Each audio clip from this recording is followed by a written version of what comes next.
mas vamos reiniciando, não é isso, Humberto? Sem dúvida. Podemos? Então, vamos lá. Eu fiz aqui uma pergunta para você, que está no chat. Humberto, você nos falou sobre a solidão que nós demos a Jesus e temos dado a Jesus.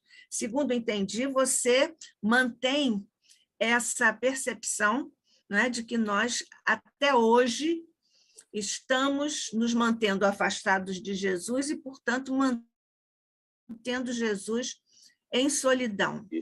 Em termos práticos, que comportamentos deve a criatura humana ter hoje, dias de Jesus, deve a criatura humana ter hoje para dirimir tal solidão?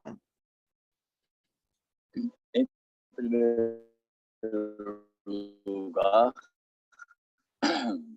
pessoais que nos identifiquem mais com o Mestre Jesus, em primeiro lugar, pois, o esforço de amá-lo, porque não conhecemos força maior para aproximar duas criaturas do que o amor.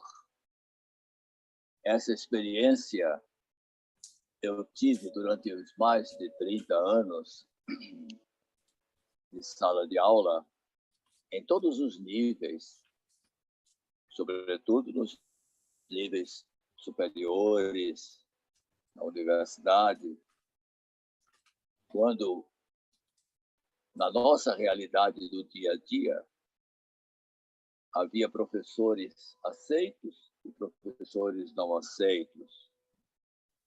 Mas o critério de julgamento dos alunos nem sempre é um critério que se baseie em quesitos de qualidade. Muitas vezes, uma pessoa se indispõe com o mestre porque não entende a matéria, ou se indispõe com a matéria porque não entende o mestre. E era preciso apenas que houvesse um esforço de aproximação, um esforço a partir do qual houvesse uma primeira palavra, um primeiro gesto,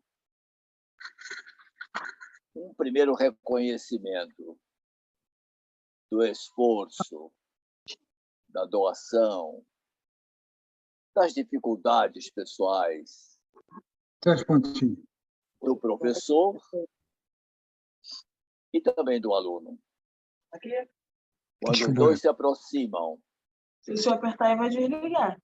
Não apertar, não. Quando o aluno começa a gostar do professor, compreender como pessoa, então, muitas vezes, ele realmente descobre a sua afinidade com aquela disciplina e termina realmente mais tarde com saudade do professor. Então, a forma que nós temos é exatamente exercitar o nosso amor por Jesus, a partir, logicamente, do conhecimento ou do reconhecimento de tudo quanto ele representa para o homem. As igrejas tradicionais, de certa forma, fizeram a sua parte nesta ideia. A ideia, muitas vezes, de fazer representar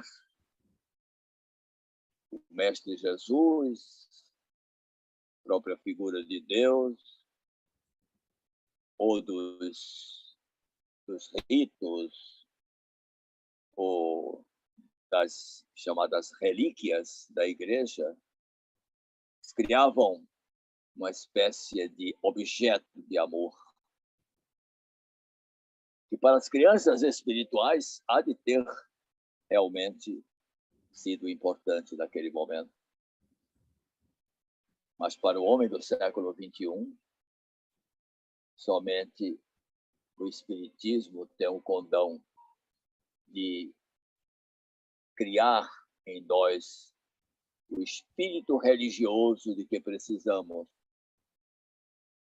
para compreender bem a vida e, por consequência, aprendermos a expressar a vida sem agredi-la, mas até procurando engrandecê-la através de atos que possam nos identificar como verdadeiros trabalhadores do bem,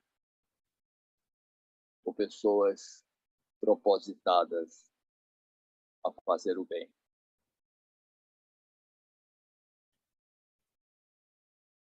O primeiro passo é amar.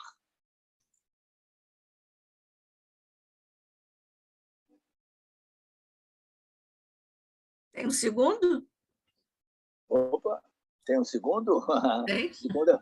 O segundo é consolidar esse amor através de uma coisa que é tão pouco perceptível nestes momentos de nossa história, que é a coerência.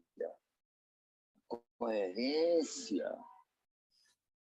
Essa história de você ser coerente com seus valores, coerente com as suas ideias. Não é esta a verdade de Jesus? Onde está a verdade de Jesus? Na visão extraordinariamente bela de Emmanuel. O caminho está na manjedoura. A verdade está na exemplaridade de Jesus, na exemplificação de Jesus. Porque exemplificar para o bem é criar o bem.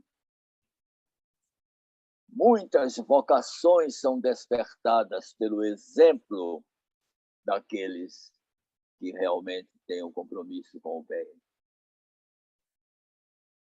Para nós, não faz falta nenhuma o herói que não está no panteão representando Jesus, porque ele não tem espaço ali.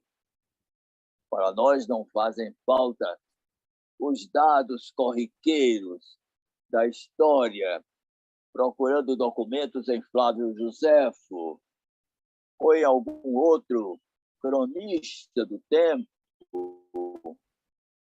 porque realmente os passos de Jesus são muito melhor definidos pelo exemplo que ele foi capaz de deixar. A grande condição de semeador é este exemplo que faz com que Jesus tenha tido os seus seguidores.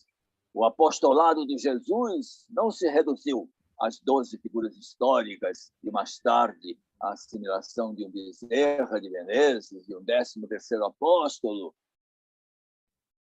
ou de quem mais possa ter tido esta possibilidade de representar o 13º apóstolo. Jesus tem contado com um apostolado ao longo dos anos. E nós espíritas temos exatamente uma obra que documenta isso. Na hora de codificar o espiritismo, quem é que está presente? Figuras bastante conhecidas da história do cristianismo. Inclusive, figuras evangélicas, como Paulo de Tarso. É ele que volta para emoldurar as páginas do Livro dos Espíritos, do Livro dos Médiuns, do Evangelho segundo o Espiritismo. inclusive dando corpo à proposta de que fora da caridade não há salvação. De sorte que as sementes que são jogadas, espalhadas por Jesus durante aquele espaço de tempo, por exemplo, sementes que caíram no terreno divinal multiplicador de todos os tempos.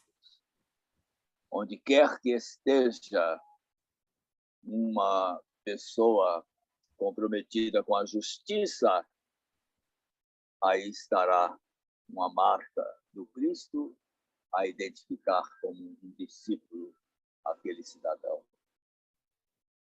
Nem precisamos de esforços para identificar fulano, reencarnação de cicrano, porque isto aí, como não temos uma documentação comprobatória, poderia ser, vamos dizer, uma crônica, uma fantasia.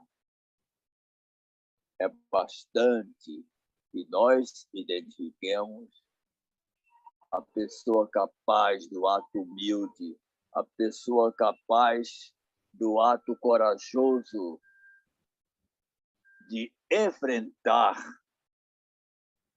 os grandes insultos com o silêncio. Que silêncio maravilhoso Jesus impôs ao governador Pôncio Pilatos, quando jogando com um charme canhestro a sua túnica, ele pergunta a Jesus o que é a verdade. Silêncio do mestre é um silêncio que fala muito a todos nós. E onde quer que haja uma pessoa capaz de, em nome da verdade, em nome da justiça, em nome do amor, sacrificar-se através do silêncio. Nada diz, nada adianta, exatamente para não correr o risco, inclusive, de ofender, porque os vaidosos se ofendem com muita facilidade, nós sabemos disso. Onde está aquele que pratica essa forma de silêncio? Não para destituir-se de suas missões, demitir-se de suas obrigações, mas para ser coerente com aquilo que representa. Onde estiver uma figura desse tipo, estará um apóstolo de Jesus. Por isso que nós podemos dizer, corroborando o ensinamento do próprio Evangelho, onde houver uma semente do bem, haverá uma ceifa, haverá uma colheita efetivamente correspondente à expectativa daquele que semeou. Humberto, você acha que um comportamento de ler trechos do Evangelho e da codificação é um passo importante e efetivo para vencer a solidão que medeia entre nós e o Cristo? Nesse caso, a oração, qual o papel que a oração pode ter para superar esse gap, essa distância de solidão entre o homem e Jesus? Minha querida irmã, a oração é fazer a palavra brotar dos lábios. A palavra latina os oris quer dizer boca. E o que sai de nossa boca perpassa o coração, segundo a percepção do Mestre Jesus. Nós sentimos muita falta da linguagem, de uma linguagem bem articulada. Como me dói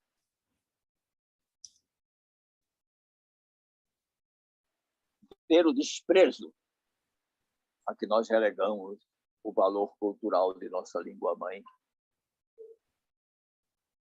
Quanto me dói a ausência dessa consciência latina, que não está presente apenas nas chamadas neolatinas, está presente em todas as manifestações do espírito humano.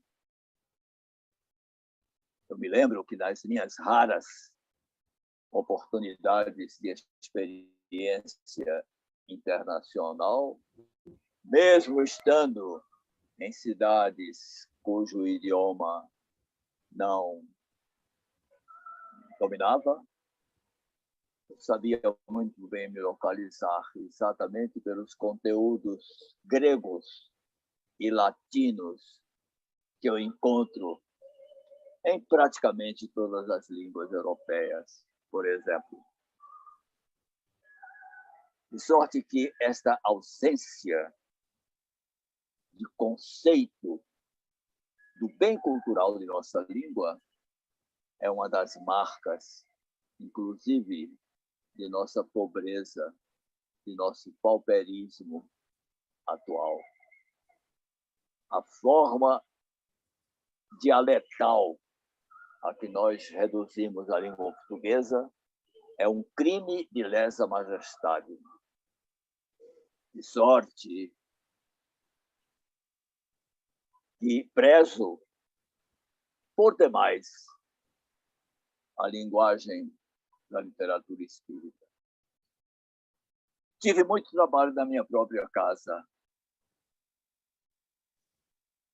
no meu evangelho, no lar, em que os filhos achavam muito pomposa a linguagem. Mas eu os fiz sentir que a forma diferente de dizer corria o risco de alterar o recado. Não é somente fruto, a compreensão de um texto não é somente fruto de sua boa compreensão naquele momento. A compreensão de um texto, a melhor interpretação e a melhor forma de converter-se em conhecimento consciente, como quer o Johnny Dewey, é exatamente ele ser versado numa linguagem que seja capaz de ser entendida de longe. Nós que lidamos com o texto, com a literatura científica, nós bem sabemos disso. Tenho certeza absoluta que, em relação a você, minha querida irmã Nádia, isso acontece também. Você conhece um texto mal traduzido até sem conhecer o original daquele texto. Sim ou não? Verdade. Verdade. Verdade. Verdade, sem dúvida. Quantas vezes eu digo, não, fulano não pode ter pensado isso. Não foi assim que ele pensou. Um dia desses,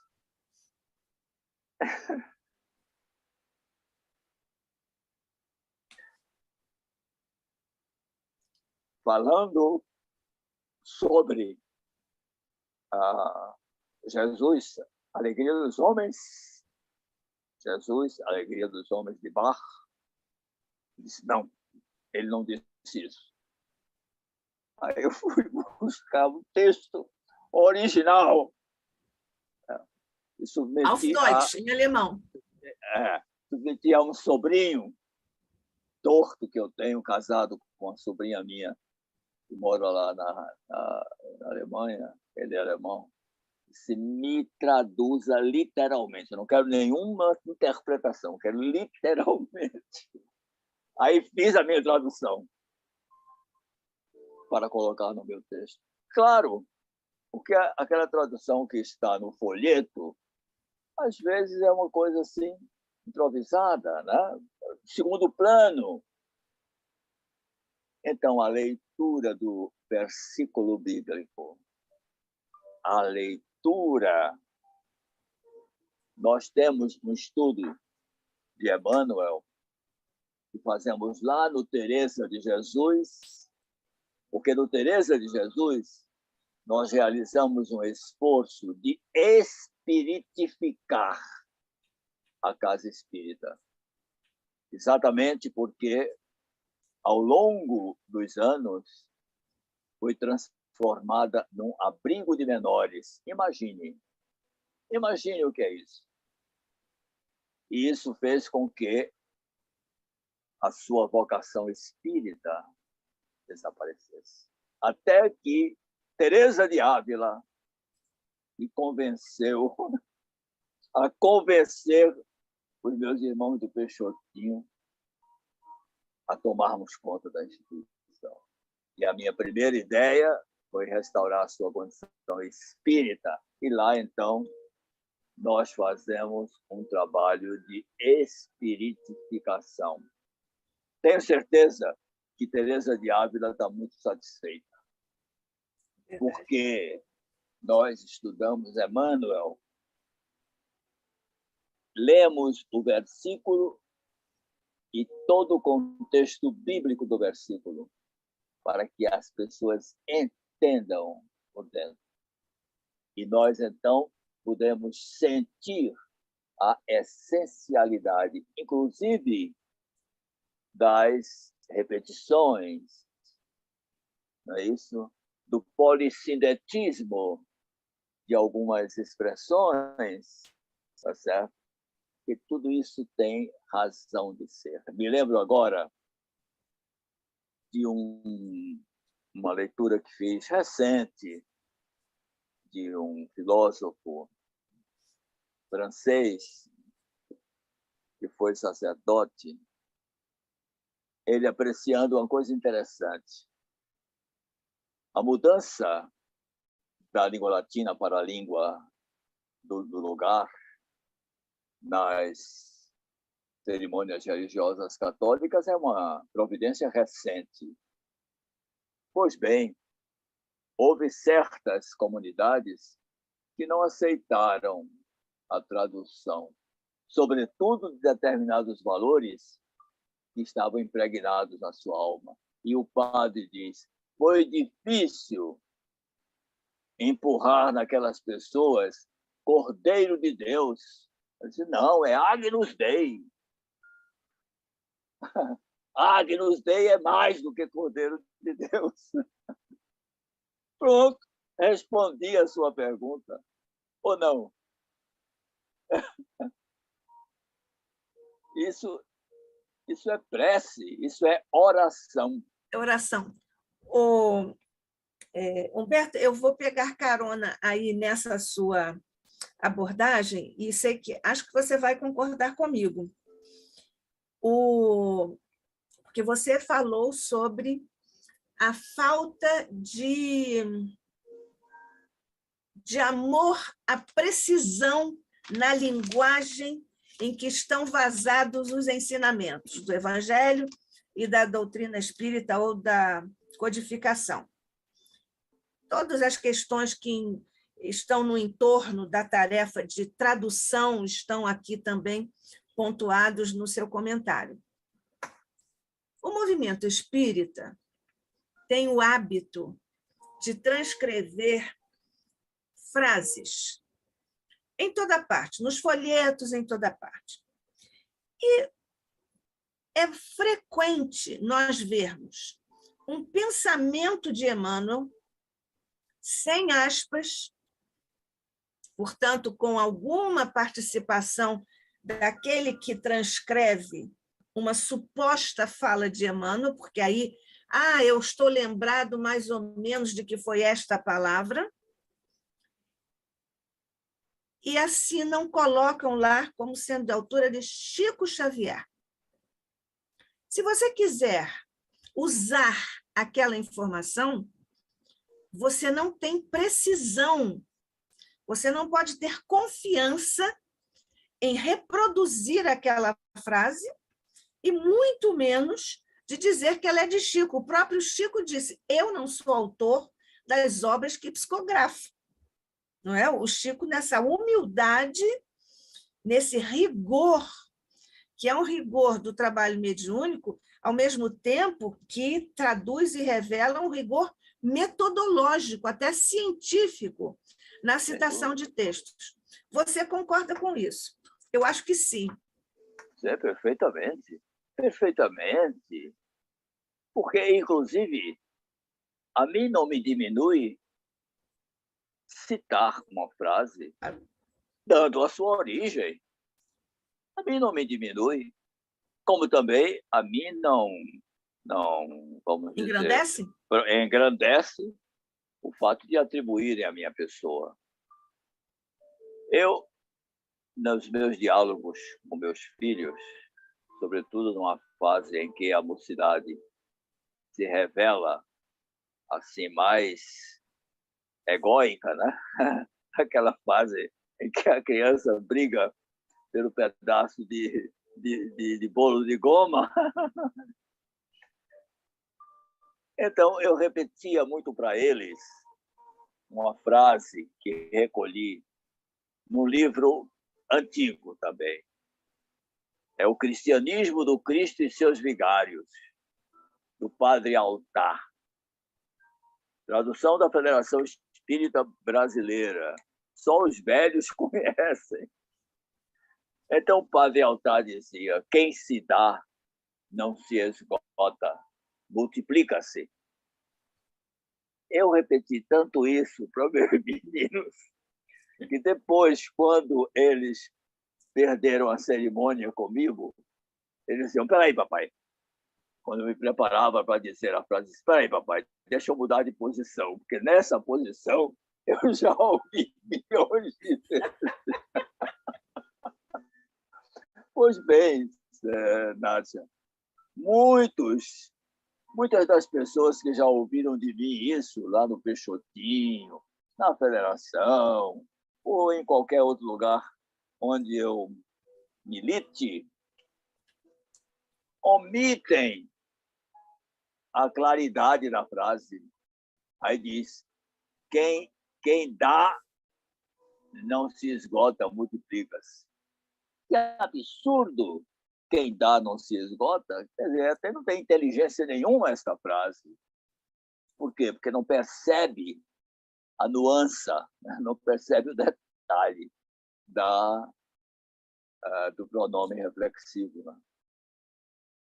E é por isso que nós não podemos, de jeito nenhum, desprezar esses tesouros da língua. Não podemos. Parece que é o nosso Essa de Queiroz, que dizia: falo vaidosamente mal qualquer idioma que não seja a língua portuguesa. Vaidosamente mal. Tem mesmo a cara de essa, né? Exatamente. Ô, Humberto, nessa questão do uso da língua, do sistema linguístico, etc., você acha que isso afeta também o uso que nós fazemos das palavras quando nós oramos? Ou isso suplanta pela nossa postura diante daquilo que não é visível? Porque, Paulo, aqui nós estamos falando da fé agora, né? Nós falamos do estudo, agora eu gostaria que você falasse sobre a fé e a oração como, digamos assim, instrumentos, mecanismos para a criatura vencer essa distância em que nós situamos Jesus na solidão. eu vou lhe dar um verso de Paulo Bonfim. Crio e me transformo naquilo que escrevo. Crio e me transformo naquilo que escrevo. Nós não podemos omitir o poder de nossa vontade na hora de nossa prece. É como se nós estivéssemos pedindo com a certeza de que já obtivemos. Porque o perdão divino não é passar panos mornos em nossos erros. É nos doar constantemente. O PER não é o PER é PER, de periferia. Né? É de completude, é de inteireza, é de completamente. Ele doa permanentemente. Você pedir, meu filho, você tem que saber o que está pedindo. E tem que levar aquela força. Quantas vezes você se prepara para orar e as palavras não fluem? Depende tanto. Agora mesmo, na palestra, me fugiu o nome de Herculano Pires. Não é? E isso acontece muito, sobretudo se você tem 85 anos. Você começa realmente, nome próprio, é uma coisa que começa a embaralhar em nossa mente. Depois chega, mas muitas vezes acontece. Não é? E aí aquele conflito entre a ideia do esquecimento e a vontade. A nossa vontade é sempre frágil, então a ideia prevalece. Né? Então isso aí já é para os psicólogos. Mas olhe, minha querida irmã, não há dúvida nenhuma de que nós temos de nos apresentar como espíritos maduros ao nosso Mestre Jesus. A melhor forma de homenageá-lo e pedir desculpas a ele pelas nossas falhas, né? É exatamente esta. A de dizer, pronto, mestre, eu te trago esta petição com os elementos que a transformam em bom direito. Pronto, é o que o bom advogado faz.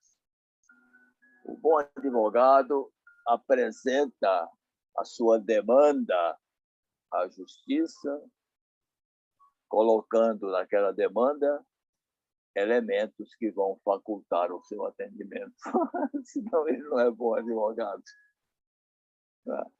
Então, minha irmã, é isso aí. Nós temos de ter essa, vamos dizer, prestar essa homenagem a Jesus. Temos de ser respeitosos a ele, para não propor que ele promova uma injustiça em nosso benefício. De sorte que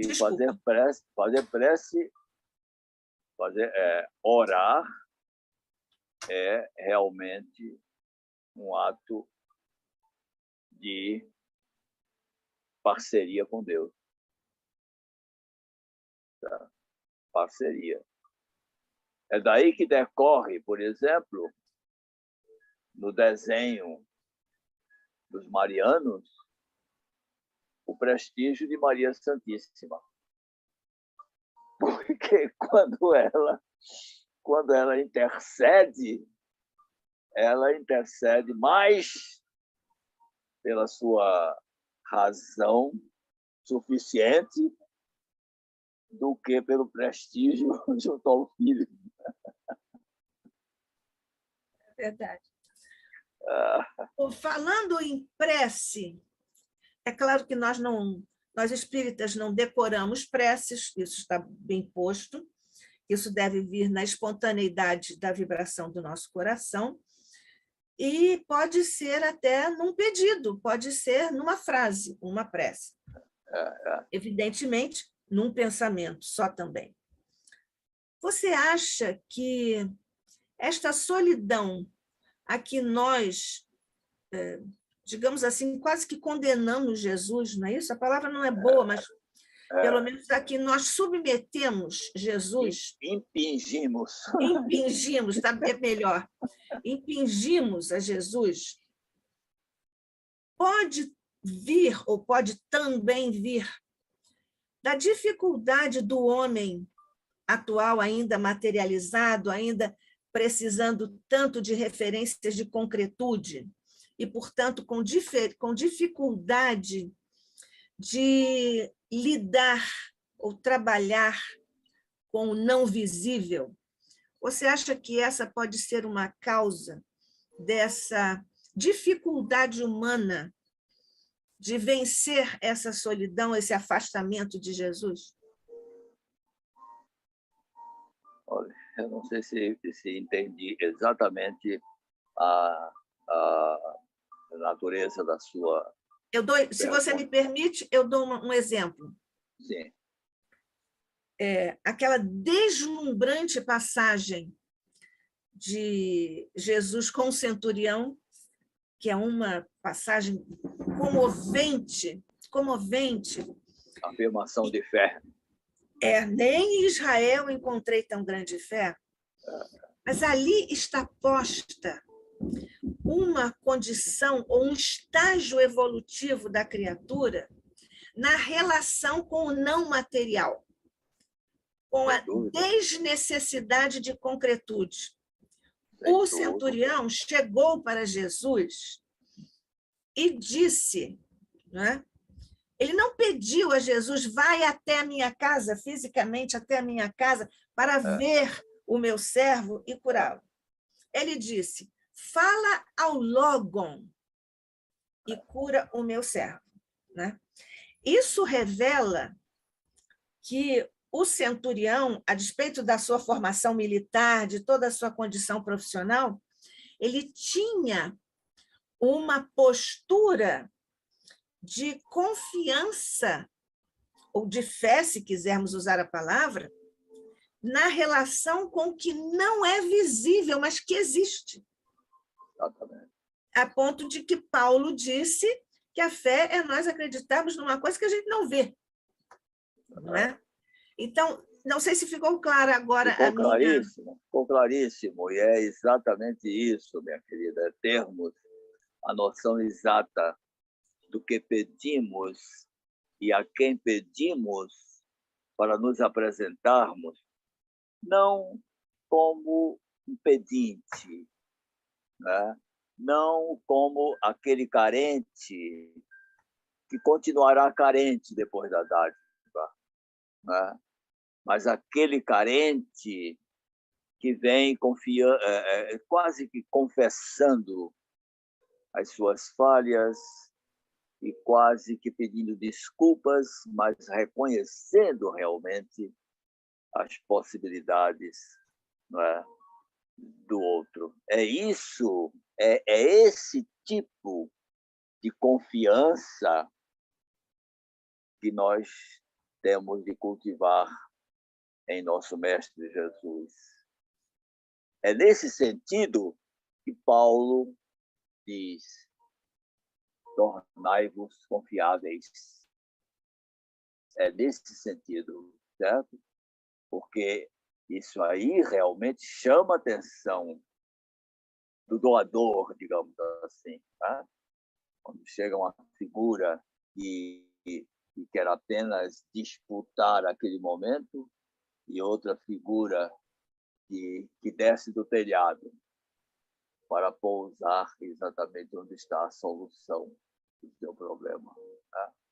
Quer dizer, quando essa figura desce do telhado e diz, olha, seus pecados já estão, né? Porque realmente ele curou. Tua fé te curou, pronto. O reconhecimento de Jesus sobre isso, tirando, inclusive, um mérito que a ele se atribuía, do milagre, né? E ele diz, vejam, por exemplo, o comportamento, a dignidade que Jesus suscita do cristão. Tudo quanto eu fiz, todos vós podereis fazer. E mais ainda. Né? Veja como Jesus nos trata com uma dignidade realmente extraordinária. Né? E nós, muitas vezes, estamos sem ter a dimensão desses valores todos. Eu acho que o Espiritismo, chamando-nos a atenção, inclusive para o fato de que nós somos espíritos. Tá? O único combate eficaz ao materialismo é a consciência de que nós somos espíritos. Eu tenho uma síntesezinha, que até escrevi lá no livro de Peixotinho, que escrevi sobre Peixotinho. Como é, meu Deus? Ser espírita é saber-se espírito. Ser espírita é saber-se espírito. Pronto. É o seu livro? Tarde. É o livro que eu digo, Materialização do Amor. A materialização que você titulou, né? Vamos aqui dizer para os nossos irmãos o livro, vamos lá. O livro já está em 3ª edição. Eu não me vinculei. Eu editei 2 vezes no Recife. A 3ª vez foi feita pela Comunhão Espírita lá de São Paulo, e em 3ª edição. Né? Eu não me organizei no sistema de distribuição, tanto que ainda hoje eu estou remetendo esse livro para conhecimento das pessoas, porque eu quis fazer um livro eminentemente documental mesmo. Sabe? Sim, eu sei. E então é Materialização do Amor, Vida e Obra de Peixotinho. Na 3ª edição, eu inclusive coloco, logicamente, textos que eu considero essenciais, né? E é esta obra que realmente está um tanto esgotada, digamos assim, mas eu estou atendendo ainda hoje a remessas dos últimos exemplares que ainda estão disponíveis. Isso. E se houver uma dilação do meu prazo de permanência aqui, é provável que eu ainda me arbore a fazer, ou pelo menos a estimular. Eu tenho um amigo que está estimulado a escrever uma nova biografia de Peixotinho. E vou estimulá-lo realmente, porque ele é mais moço do que eu. Tá bom. Tem 84 anos? Não, eu não tenho, não. Ele é da década de 70 ainda. Tá bom. Tem muito chão pela frente. Ô, Humberto, mas eu quero aqui dar meu depoimento. Eu tenho esse livro, A Materialização do Amor, que é um livro primoroso que eu recomendo a todos. Aproveitando que estamos falando Você tem a 3ª edição dele? Não, 3ª não. Eu preciso mandar. Tá bom. Eu preciso mandar para você a 3ª edição, Obrigada. tá certo? Eu vou mandar uns 5 exemplares para você ter aí. Obrigada. Distribuir com algumas pessoas. Obrigada. Mande no meu e-mail o seu endereço residencial. Tá bom. Tá, obrigada, querido. Muito obrigada. E aí você pode. E todos os que quiserem também estejam interessados nesse livro importante sobre mediunidade desse grande médium, dessa referência em mediunidade no Brasil, podem falar aqui com o ICEB, comigo ou com o próprio Humberto. Mas já que estamos no terreno, diga. Não, o que eu quero dizer é o que me mobilizou mais para a produção do livro foi a revelação do homem, a revelação da pessoa. Eu nunca pensei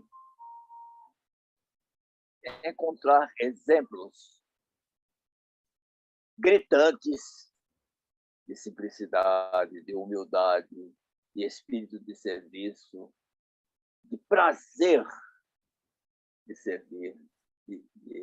Puxa vida, olha o puxa vida aí. É isso. É isso. Mas então, já que estamos falando de mediunidade, e claro, com essa referência inequívoca do Peixotinho, você acha que... Como é que você vê a percepção que tem o homem sobre a mediunidade e a sua postura de estar distante de Jesus, a mediunidade, ou a percepção do homem a respeito da efetividade da mediunidade pode trabalhar o homem na direção de começar a vencer a solidão perante Jesus? Eu não posso fugir à ideia de que as igrejas institucionalizadas contribuem para essa deficiência de fé. Sabem a partir de quê? Ou sabe a partir de quê? A partir da escassa compreensão do que representou a ressurreição. Os religiosos tradicionais não acreditam na ressurreição. Ou não foram estimulados a acreditar na ressurreição.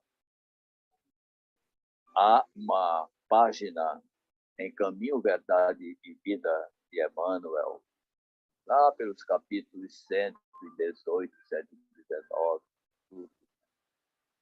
em que ele diz, é uma carta de Paulo reverberando ou censurando uma atitude qualquer de uma das igrejas dele, né? Em que haveria seguidores da igreja que não acreditavam na ressurreição. E porque admitiam já que a ressurreição pudesse haver em relação a Jesus especificamente, não ao homem. E Paulo diz com essa clareza, e Emmanuel destaca isso. Se Jesus ressuscita, o homem ressuscita. Foi o homem que ressuscitou. Foi o homem que foi a Emaús, foi o homem que esteve e está, quando é o Espírito, né? Então, essa história de atribuir o ato da ressurreição ou qualquer outra atitude, inclusive na área da mediunidade, ao Espírito Santo, é isto que tira da pessoa comum, como nós somos, não é isso? A confiança de que nós somos médiuns. Olha o valor da afirmação de Kardec, de que todos somos. No meu contato direto, né, com pessoas a quem estou atendendo, no atendimento fraterno e tal, eu sinto felicidade de dizer a uma pessoa: fluidifique a água na sua casa. Por que essa história de confiar somente na água que é fluidificada na casa espírita? Precisa acreditar mais em você, na sua prece. Deus atende. fluidifique, faça isso, conto a história toda. Eu sinto felicidade. Por exemplo, aquelas pessoas carregando litros de água, né, e coisa e tal. Então, nós atendemos, claro. Temos pessoas de boa vontade que fazem aquilo. Mas desequipar o estudioso do espiritismo ou quem participa de uma atividade espírita, desequipar dessa condição de efluviar a própria água, eu não posso fazer isso. Não posso fazer porque quando a mãe dele, quando ele era criança, ou dela, soprava o machucado da perna depois de uma queda, ela estava dando paz. E eu tenho que dizer isso. Exatamente para não estimular as pessoas a chegar na casa espírita e dizer assim, olha, meu filho está ardendo em febre, o senhor podia passar por lá para dar um passe? Espera aí, senhora. A senhora é a mãe dele. Ninguém tem mais prerrogativa para dar esse passo do que a senhora. Isso aqui é bonito. Isso é espiritismo. Isso é chamar a atenção. Não sou eu que sou espírito, não. Todos nós somos espírito. Tem que despertar isso. Esta é a única forma de se combater o materialismo. Não existe outra forma. E o combate ao materialismo é exatamente a função do Gládio, aquele Gládio do poeta, né? Gládio, para que eu lutasse. O meu Gládio é exatamente para combater o materialismo. E o materialismo se combate com isso, exatamente com isso. Fico feliz quando leio a Adélia Prado, por exemplo, diz assim, olha, nós somos portadores de eternidades. É isso. Eu posso perder essa perspectiva? Não posso. Somos portadores de eternidades. Por quê? Porque as emoções que nós fixamos com alegria ou com a participação profunda de nosso psiquismo são eternidades. É o espírito, né? Então, minha irmã, é isso. O nosso trabalho é grande exatamente porque as pessoas relutam em se conhecer.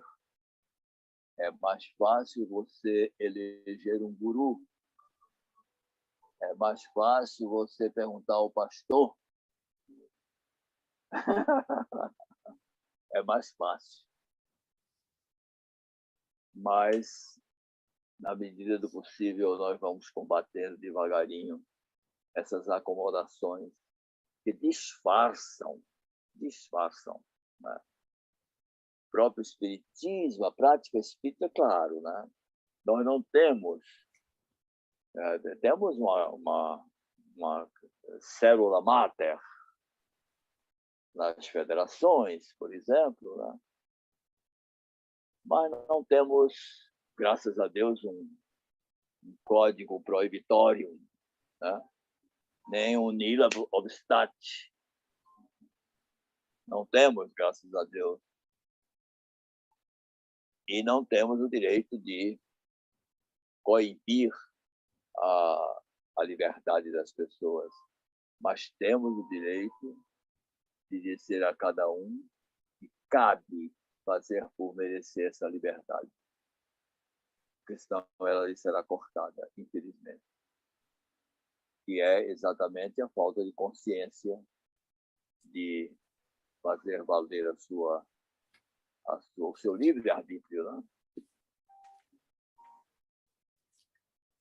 Humberto, eu fiquei aqui monopolizando você, prevalecendo-me até da minha condição aqui, mas eu indago se os companheiros que estão conosco têm alguma pergunta, alguma observação, alguma solicitação para você se colocar diante de algum tema.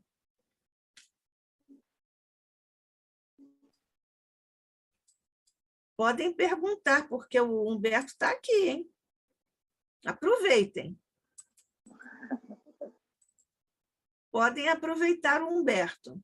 Até explorar, evangelicamente, vocês podem explorar o Humberto.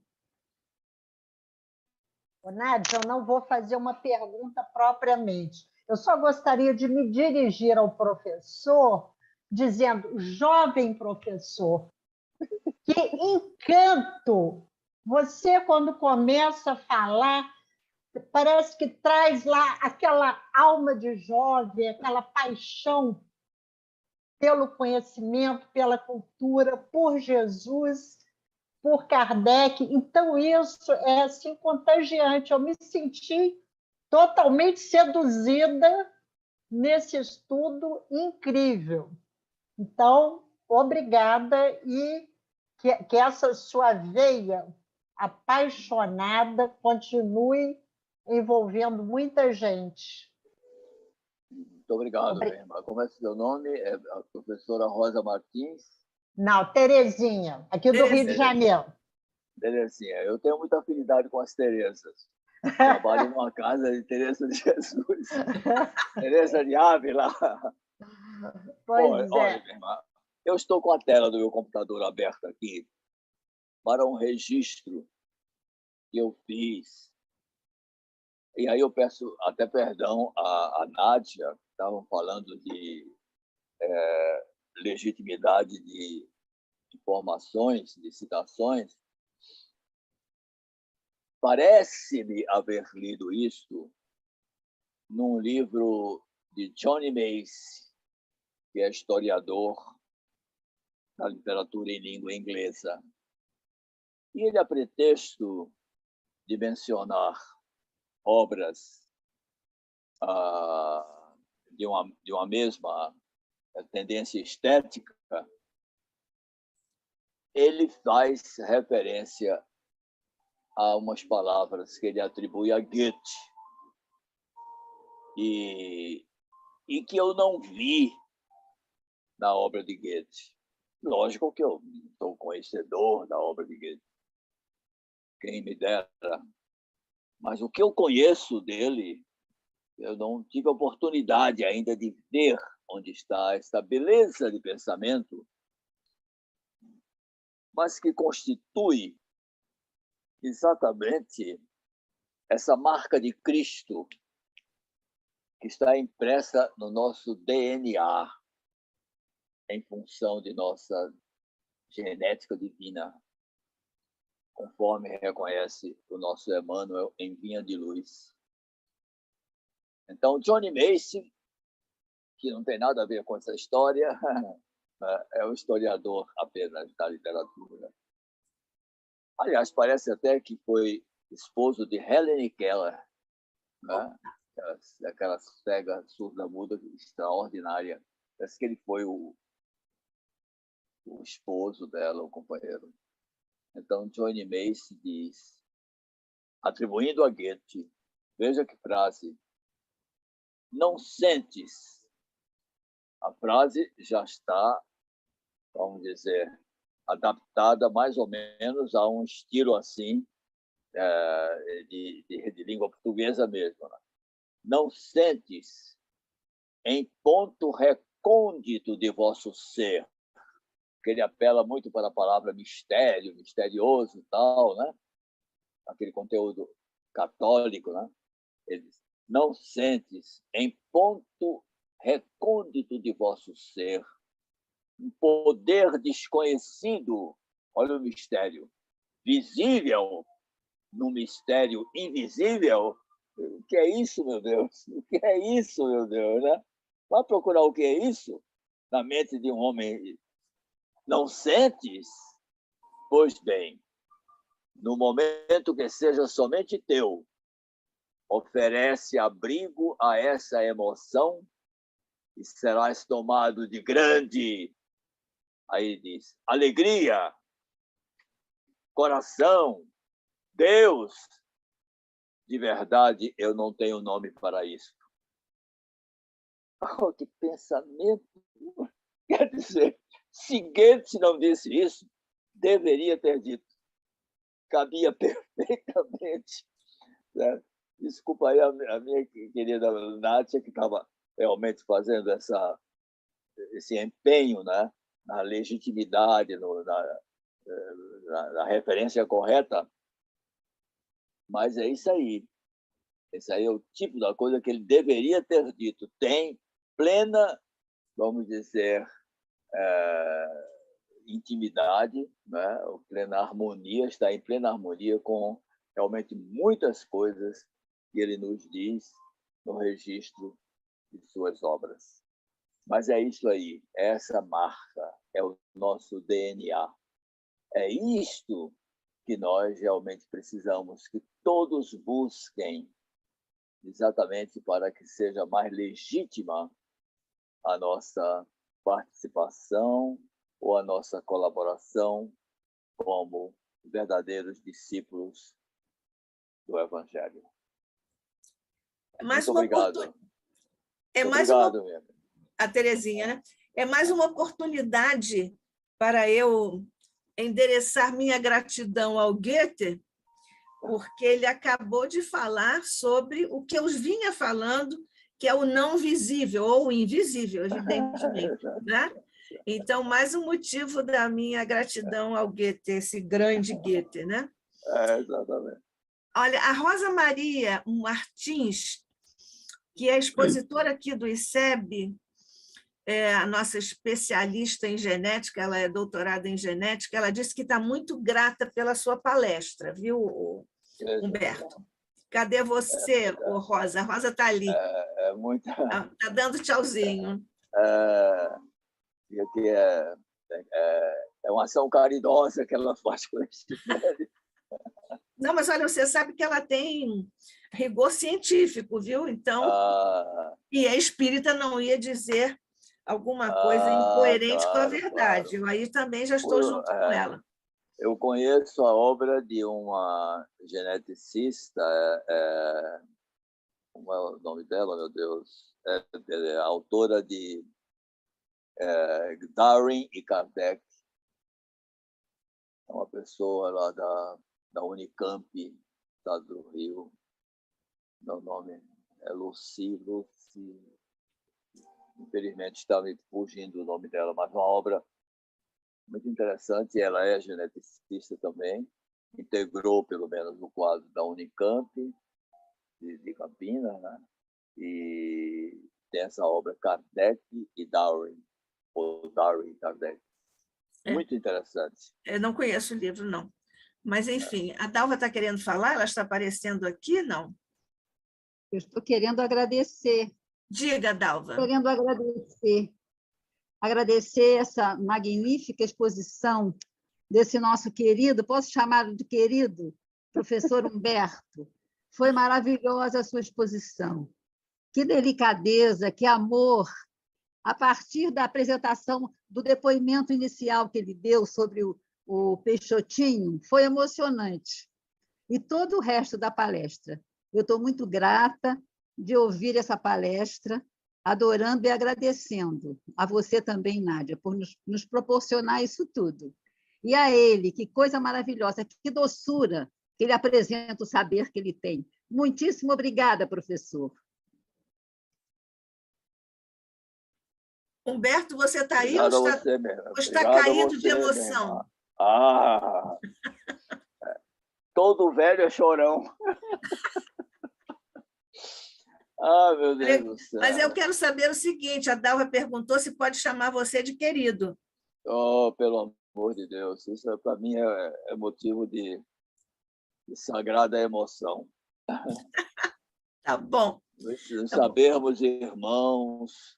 No início da palestra, eu considerei isso. Puxa vida, você falar a pessoas que coparticipam, né? Que leem pela sua cartilha, é uma coisa muito agradável, muito boa, porque você se enriquece realmente. É muito bom. Então, para mim, foi realmente, tem sido ou está sendo uma experiência muito importante e muito enriquecedora, realmente. Tá? Para Tem nós outro. Eu selecionei outras joias aqui isso, do pode conhecimento. partilhar conosco, nós vamos Você- adorar. Vocês conhecem o Berto Roden? Ah, que beleza! O Berto Roden é autor. Eu não somente o conheço, como o conheci pessoalmente. Eu assisti a 2 palestras dele. Era muito menino ainda, mas me lembro Onde você assistiu, Roden? aqui, uma no Instituto Espírita João Evangelista, Do Recife? uma obra do Recife aqui, e outra onde eu fiz a minha mocidade espírita, e outra na Casa dos Espíritas de Pernambuco, que foi e ainda é realmente uma instituição de grandes serviços prestados ao espiritismo aqui. Muito bem. Então, o Berto Roden, ele pessoalmente era até quando você vê a poesia de Berto Roden, você pensa em encontrar o quê, meu Deus? O Pequeno Príncipe. Você começa a adorar, não é isso? Aí não, ele se apresenta, ele era graúdo e ele foi bispo da igreja, né? Teólogo, né? Então ele compara Jesus com o sol. Ele é como o sol, a energia formidável da grande estrela equilibra todo um sistema de planetas, ao tempo em que acaricia as pétalas de uma rosa sem crestá-las. O que é que você acha disso? Eu acho isso lindo. Poesia pura, beleza pura. Selecionei isso para dar a vocês também. Assim como a síntese admirável de Emmanuel, numa página que compõe, inclusive, aquela antologia mediúnica do Natal, todos nós conhecemos, né? Sim. Em que ele diz que a manjedoura foi o caminho, a exemplificação era a verdade e o calvário constituía a vida. Quer dizer, é a vida que exige o cumprimento, exige o sacrifício, exige o testemunho. Você sabe por que a vida exige tudo isso? Porque ela continua a ser professora. Eu digo muito isso aqui aos meus ouvintes, né? Assim, ó, no meu tempo, a professora era professora. Hoje, não. É tia. Tia. Para brincar com minha mulher, que ainda conserva um pouco do sotaque carioca, né? Coitada. 62 anos morando no Recife. Mas a gente convive muito no Rio também. Pois bem, então, a professora hoje é titia, mas há uma professora que continua professora, é a vida. A vida não é titia de ninguém. E sabe por quê? Porque a vida continua a usar a palmatória. A vida continua a usar a palmatória. Essa é que é a verdade. Na minha primeira escola, a escola de Dona Almerinda, quando minha mãe me fez ingressar naquela sala, a escola funcionava na casa dela, que era defronte da nossa casa, e na sala da frente. Então, quando a gente entrava pela porta da frente, estava na sala de aula, que era a sala da casa dela. E no lugar onde, em geral, estava dependurado um crucifixo, havia uma palmatória. Aí eu sempre disse aos meus amigos, foi a maior aula de pedagogia que eu tive na minha vida, por 5 anos. Nunca ninguém me falou tanto da pedagogia como aquele quadro que me acompanha até hoje, que despertou em mim a ideia de que a educação não é somente um direito, mas é também um dever. E essa coisa você não pode tirar da cabeça de menino nenhum, nem de educando nenhum. E a vida sabe disso. A vida não somente continua a dependurar a palmatória no lugar do crucifixo, mas usa também, quando necessário.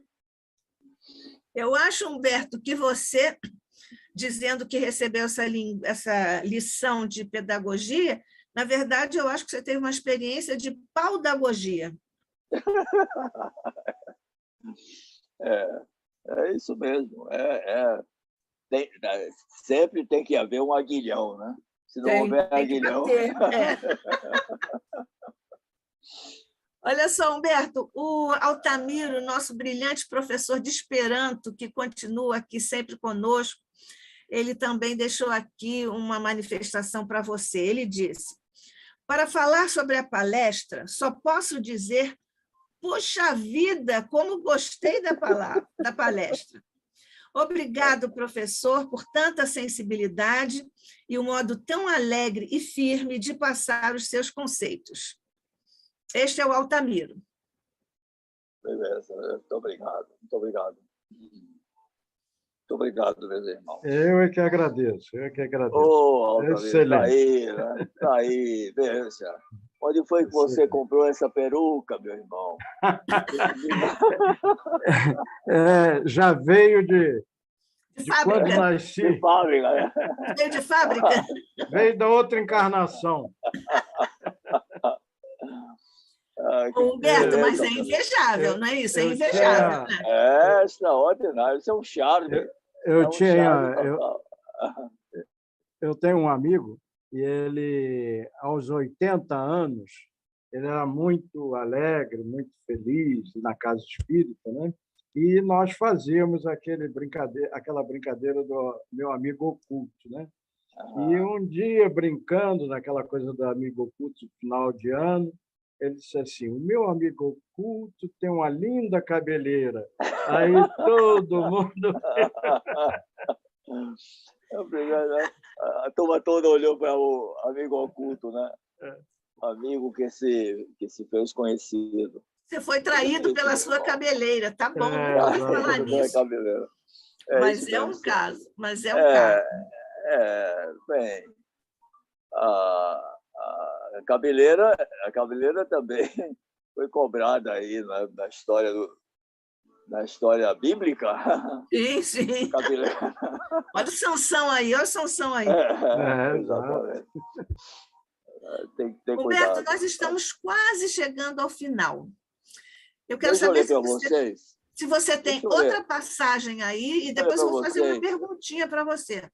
Olha, nós temos o conforto de merecer Bezerra de Menezes, você não acha, não? Que é confortável você ter Bezerra de Menezes. Bezerra tem uma receita de remédio contra a gripe homeopática, que inclusive até hoje é oferecida lá pelo André Luiz, foi o grupo de Peixotinho aí no Rio. Pois bem, então eu dei de chamar aquela fórmula de Bezerrão, com a minha intimidade de convencer. E não é que ele mencionou isso alguma vez, numa reunião aí pelo Rio, disse: é o Bezerrão. Veja que coisa séria, que coisa extraordinária. Agora, a minha alegria em dizer isso É porque é uma dádiva, realmente, para nós termos Bezerra de Para nós Menezes. todos termos Bezerra. É uma dádiva, tá? Em 2007, eu estive em Portugal e fiz aí umas 25 palestras. E numa das palestras eu chegava à cidade do Porto, maravilhosa cidade do Porto. Linda. Extraordinária, né? Já era de noite e fui convocado para uma reunião, uma palestra. Foi a primeira, eu acho que eu fiz, pelo menos lá no norte de Portugal. Aí eu não sabia onde era, não sabia quem era, e a pessoa que me levou disse, não, é no centro histórico da cidade de Porto, tem aquele casario antigo, né? Aí você sobe uma escada e vem mais outra, e lá em cima, a reunião começava às 9 horas da noite, para nós aqui já é batendo a madrugada. Aí quando eu chego lá na porta, Centro Espírita Bezerra de Menezes, não dá para não me sentir em casa? Então veja Bezerra o que nos diz lá no Espírito da Verdade. É a velha literatura espírita. Para extinguir a chaga da ignorância que acalenta a miséria. Veja que frase. Para dissipar a sombra da cobiça que gera a ilusão. Para exterminar o monstro do egoísmo que promove a guerra. Para anular o verme do desespero que promove a loucura e para remover o charco do crime que carrega o infortúnio, o único remédio eficiente é o Evangelho de Jesus no coração. Que negócio, rapaz. Espírito da Verdade, aquela página exordial do Espírito Sim. da Verdade, uma obra que todos nós temos. Não é? Sim. E ele complementa isso em favor de Kardec da seguinte forma. Sejamos, assim, valorosos, estendendo a doutrina espírita que o desentranha da letra. Ele se refere ao Evangelho, né? Sejamos, assim, valorosos, estendendo a doutrina espírita que desentranha da letra o Evangelho, na construção da humanidade nova, irradiando a influência e a inspiração do Divino Mestre, pela emoção e pela ideia. Olha a emoção, pela emoção e pela ideia, pela diretriz e pela conduta, pela palavra e pelo exemplo. E parafraseando o conceito inolvidável de Kardec, em torno da caridade, proclamemos aos problemas do mundo. Fora do Cristo, não há solução. Veja que médico vocês cariocas tiveram. Vejam que médico, Ana. Vejam que político, meu Deus do céu. Vejam que político vocês cariocas tiveram. E é por isso que eu digo, minha querida, você não pode... Agora, para você, Nádia, você não pode ler um texto espírita como quem lê uma ata de Assembleia Geral de Sociedade Anônima. Exatamente. Que é a coisa mais... Né? Não mais pode. Mais mecânica, automática. Você acha que pode? Claro que não. Não. Pelo que eu já disse antes, não, é evidente que eu não posso. Não é? Não é? Lê aquilo como quem está lendo uma ata de Assembleia Geral de Sociedade Anônima. Vê lá. Mesmo em nossas reuniões, muitas vezes as pessoas vão ler um texto desses pequenos, grandes livros do Emmanuel, Caminho, Verdade e Vida, e todo, né, essa série. O início das reuniões, uma pessoa No André Luiz decorrido, sem leitura interpretativa. Aquilo não chega lá. E não irradia para cá. Né? Sem dúvida, sem dúvida. É o que eu digo, é a solenidade. Deixa eu retomar.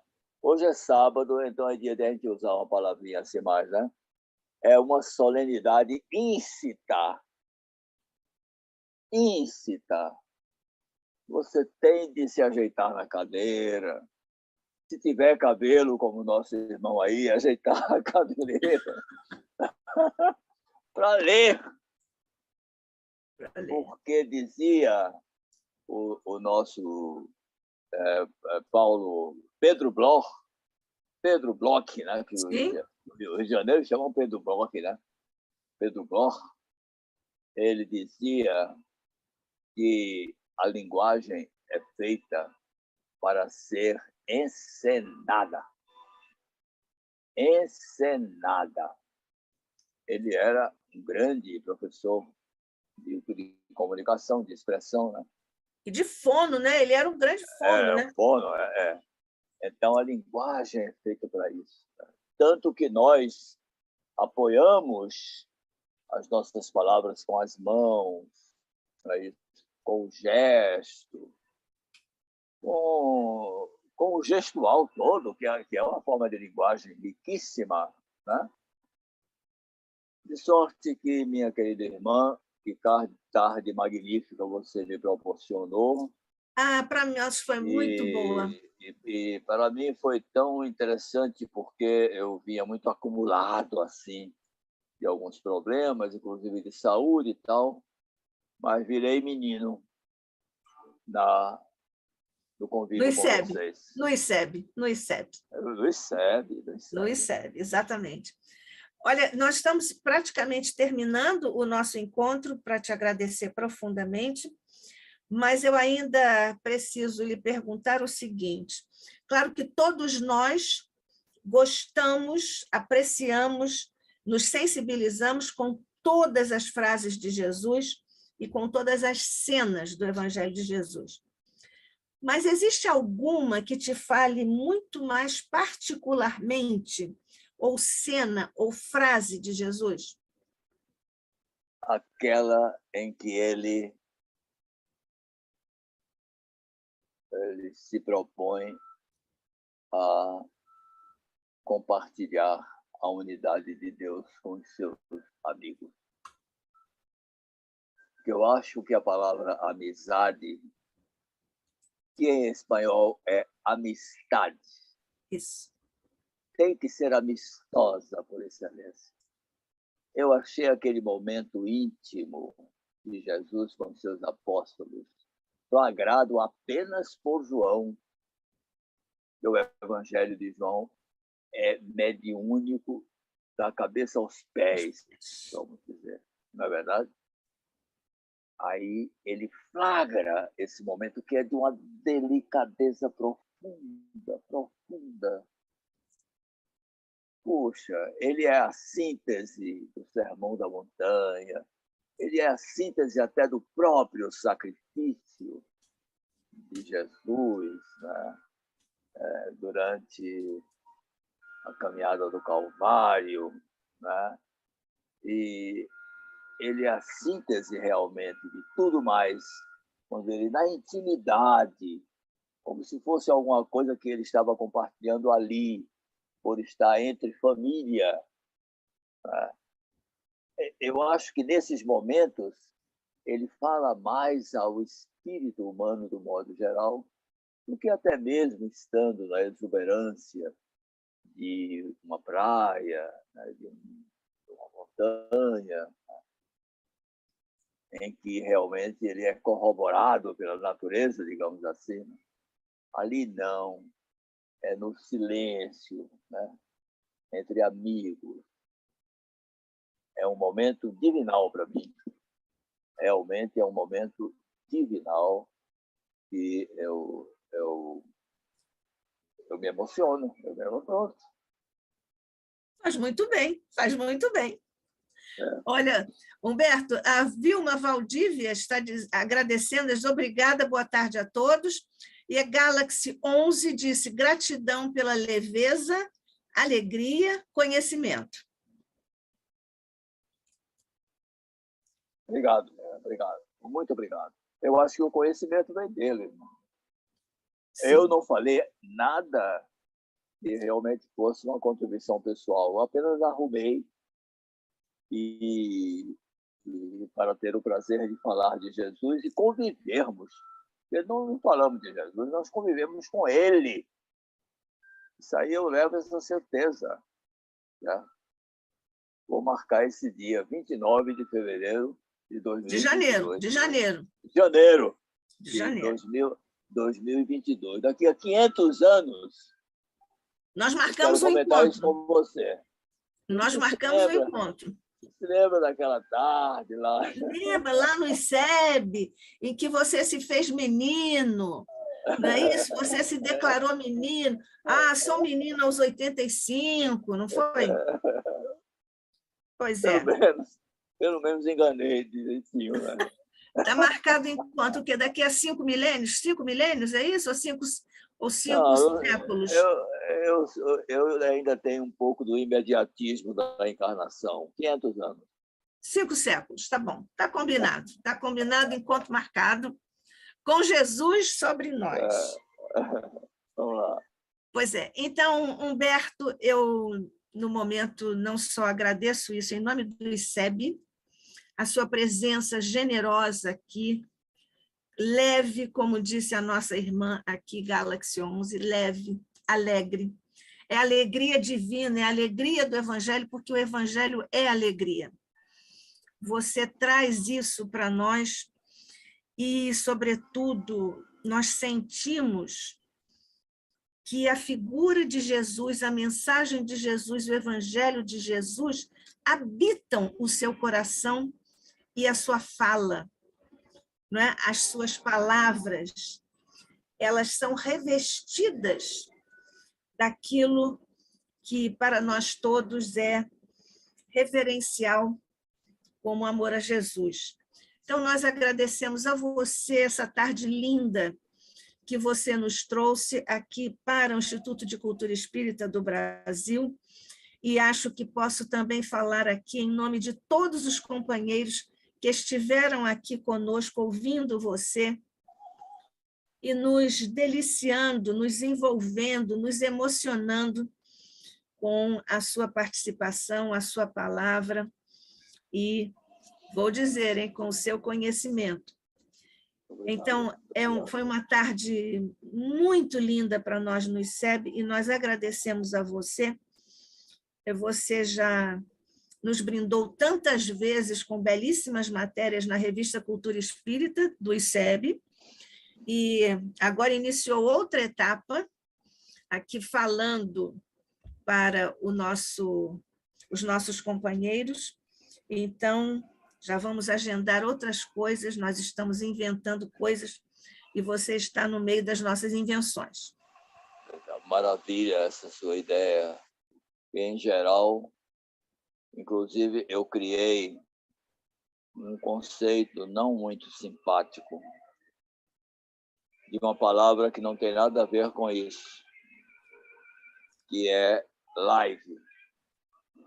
Quando alguém me convida para uma live, eu digo, meu pai do céu. Poxa vida! Puxa vida!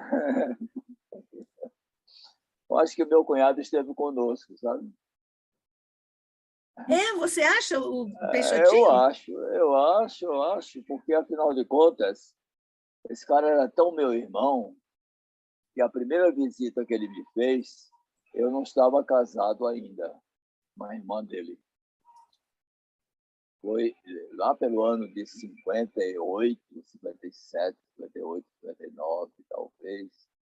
Ele era advogado, né? Então, estava acompanhando um processo em Maceió. E aí eu recebo um telefonema difícil, meu Deus. No final de contas, ele disse, estou aqui em Maceió, tal. Ele pega um ônibus e vem para cá. ele fez a primeira visita e foi aquela coisa, né? Ele era o único irmão de 7 irmãs, né? Que tinham sido até 8, né? Mas é que a Araci partiu na frente. Então, realmente, quando eu cheguei na vida dele, tão cedo como cheguei, nos transformamos realmente em irmãos e a presença dele no Recife, meus amigos do Recife ficaram amigos deles, os amigos dele do Rio ficaram meus amigos também. Então, foi tudo muito... Então, numa hora dessas, falando dessas coisas e do pai dele e da mãe dele, como nós falamos, eu não duvido nada que ele tenha tido esse recreio, sabe? Mas você sabe que no início nós fizemos uma prece e enviamos vibrações para ele. Você viu, né? Todos nós que estávamos aqui unimos os nossos corações em gratidão a ele por tudo que ele fez e representou e representa para nós, não é isso? Agora, uma perguntinha bem assim de fofoca. Sim. Alguma vez o Peixotinho disse a você que a mediunidade dele trouxe a ele para um processo alguma informação ou algum caminho, alguma sinalização para a solução e encaminhamento do processo? A mediunidade chegou a ajudá-lo nisso?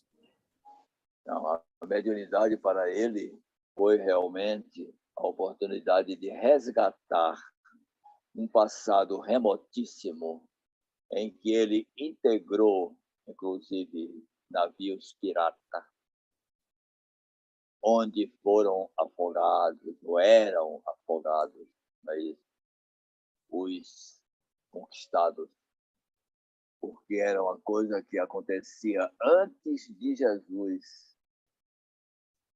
E a presença de Jesus, pelo menos, alterou o panorama, até mesmo dos conquistadores. O que é difícil de você aceitar, mas quando os conquistadores deixaram de matar, de dizimar o exército inimigo para escravizar os homens, aquilo já era um sinal de atenuação, veja só, né? E então, Peixotinho dizia sempre isso, depois daquelas crises que ele tinha de sufocação completa, que deixava os olhos injetados, né? E em nós que estávamos juntos, uma sensação de incapacidade total, sabe? Impotência para ajudá-lo, para pegá-lo, tal. Ele dizia com aquele bom humor, né? Não é sopa, não. Não é sopa, não. Mas, graças a Deus, me livrei de mais um. Quer dizer, realmente, a mediunidade, tanto que ele jamais promoveu uma reunião que não tivesse por fundamento os cuidados de uma pessoa que estava necessitando de assistência médica, de assistência à saúde. Era peça indispensável nas suas reuniões, uma maca, uma cama clínica, onde ficavam pessoas que eram atendidas. Era o principal motivo da reunião. Mas é isso, minha querida irmã. Muito obrigado. Mas o que eu quis dizer é o seguinte, às vezes nós estamos com uma questão para resolver e vem-nos uma ideia, uma ajuda espiritual. O que eu te perguntei, é claro que essa ajuda, essa captação, não é? Essa abertura de um médium do quilate do Peixotinho era maior, pelo menos, do que a das pessoas comuns, até mesmo de alguns médiuns comuns, né? Então, o que eu te perguntei era o seguinte, se acontecia, como ele tinha esses canais abertos, se acontecia de ele pela naturalidade com que ele trazia essa... Isso está lá no Livro dos Espíritos, né? A condição física para o exercício da mediunidade, se isso teria ajudado na captação de algum caminho para a solução de algum problema, porque nós temos isso, né? Nós temos isso na nossa vida comum. Eu não tenho dúvida nenhuma, até mesmo pelo sucesso que, apesar de todos os pesares, ele obteve com a carreira militar dele, né? É uma pessoa que entrou convocado aos 18 anos, né? E, apesar de toda essa dificuldade de ordem material e de ter transcorrido grande parte da sua carreira durante o período da guerra, o que o fez ser transferido demais, né? Apesar disso, ele migrou na carreira até o posto de capitão, sempre realmente realizando cursos e sendo promovido. Então, o que eu digo é isso, no compartilhamento daquilo que ele tinha, na construção de uma casa que era a casa de todos. Meu Deus do céu! Você tinha de andar praticamente com a sua roupa debaixo do braço, porque era tanta gente naquela casa, era uma casa pequena, né? E minha mulher se lembra muito de que, em determinado momento, eu a chamava assim no canto e disse: não pense que você vai fazer na minha casa o que seu pai faz na sua, não, viu? Vai ser diferente. Quer dizer, a capacidade que ele e Baby tinham de multiplicar, não é? Tenho certeza absoluta de que era uma manifestação espírita ou espiritual por excelência, não é? Ele é aquele personagem do livro Ave Cristo, que era o padeiro que abrigou Lívia, né, quando ela teve os olhos vazados, etc. Ele e ela também. E ele sabia disso, mas nunca tinha dito a ninguém. Quem nos disse isso, disse a família, foi Chico Xavier, por ordem de Emmanuel. Então, é isso. Gerson Monteiro falava sobre isso no debate lá na Rádio Rio de Janeiro. Exatamente. Que bom, que bom. Você falou na casa do Peixotinho, casa pequena, mas povoada de amigos e familiares. Você se refere àquela casa? A Rosa está pedindo licença.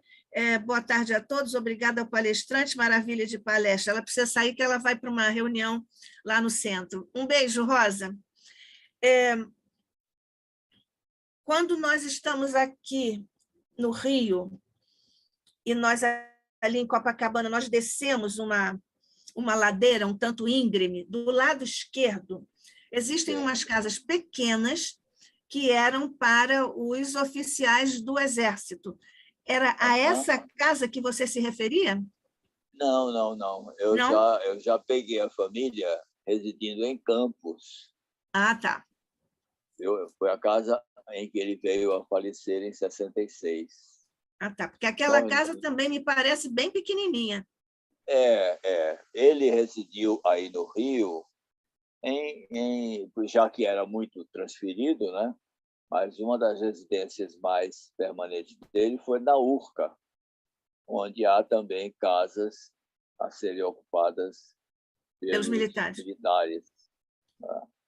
Na Praia Vermelha. Isso. Né? É isso, então, meu irmão. Maravilha. Muito obrigada, maravilha mesmo. Obrigado a você. Olha, mais uma vez nós te agradecemos, viu, Humberto, pela excelência da sua explanação, pela delicadeza, pela emoção que você nos trouxe, falando de Jesus, pelo que nós todos somos muito gratos a você, viu? Muito obrigada. Obrigado. Deus te abençoe. Boa noite, te cubra sempre de bênçãos e todo o teu trabalho e todos os teus caminhos com a paz de Deus e a alegria divina e a presença de Jesus. Nós vamos fazer uma prece juntos, rogando-te, Mestre, nesta hora, aceites a nossa gratidão, um preito emocionado pela presença do nosso querido irmão, na vibração a respeito da tua figura, da tua mensagem, do teu evangelho. Nós te agradecemos ainda, Jesus, por toda a cobertura que tivemos, por todas as emanações, as vibrações que o estudo desta tarde pôde liberar em benefício de tantos irmãos em necessidade, porque daí, Mestre, nós sentimos e sabemos que foram liberados fluidos de amor e de consolação para irmãos nossos que estão em dificuldade. Pela tua presença, Mestre, por essa caridade adicional em nossa reunião no Instituto de Cultura Espírita do Brasil, e para ele ainda te rogamos a multiplicação de recursos e bênçãos para que continue em sua trajetória de trabalho de doação e de trabalho no bem, em todas as manifestações e os locais onde ele oferece a sua sensível contribuição. Ilumina, Mestre, todos os locais que trabalham na esfera do bem no planeta. Enviamos agora juntos, num exercício de fraternidade, as nossas vibrações para, pela multiplicação e pela matemática do amor, pelas tuas mãos, possamos enviar essas vibrações de solidariedade e de amor aos nossos irmãos em humanidade que atravessam duras provas. Multiplica também as bênçãos por sobre todos os mentores desta casa. Envolve o nosso querido César Reis em vibrações de recuperação para que, o mais cedo possível, possa voltar ao nosso convívio direto. Agradecemos a todos os irmãos que em ambos os planos de existência estiveram conosco nesta reunião de amor. Agradecemos a nossa querida Fátima Meirelles, nossa companheira, a quem agradecemos não só a gentileza e o carinho, a disponibilidade de sempre, a nos colocar aqui na pauta e no ar para o mundo. Graças te damos, Mestre, hoje e sempre. Ainda te dizemos que agradecemos antecipadamente as bênçãos que, por certo, tu farás jorrar por sobre o nosso painel de fevereiro, que iniciaremos no próximo sábado com a tua bênção, a tua proteção e o teu amor. Graças te damos hoje e sempre, sob o olhar de nosso Pai. Assim seja. Assim seja. Muito obrigado, meu irmão. Um abraço grande. Deus abençoe sempre. A todos nós, querido. Muito obrigada. Todos nós. Um beijo. Um beijo.